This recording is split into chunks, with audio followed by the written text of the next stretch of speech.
শূন্য থেকে 1,10,000 কোটি ডলার। কিন্তু কিভাবে একজন সাধারণ মানুষ পৃথিবীর ইতিহাসের প্রথম ট্রিলিয়নিয়ার হয়ে উঠলেন? কোন ম্যাজিকে তৈরি হলো এই বিপুল সাম্রাজ্য?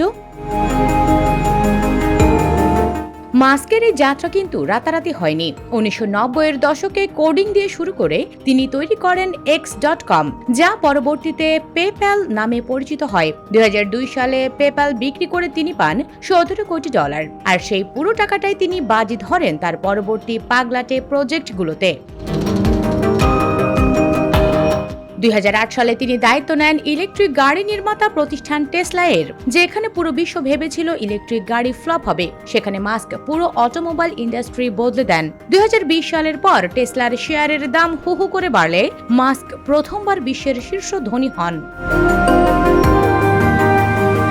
তবে তাকে ট্রিলিয়নিয়ার বানানোর চূড়ান্ত ধাক্কাটা দিয়েছে তার রকেট কোম্পানি স্পেসএক্স। 2026 সালের জুনে শেয়ার বাজারে স্পেসএক্স এর ঐতিহাসিক অভিষেকের পর কোম্পানির ভ্যালুয়েশন $2 ট্রিলিয়ন ছাড়িয়ে যায়। আর এতেই মাস্কের নিজের সম্পদ $1.1 ট্রিলিয়ন পার করে। টেসলা ও স্পেসএক্স ছাড়াও নিউরালিংক এবং এক্স অর্থাৎ টুইটার রয়েছে তার ঝুলিতে।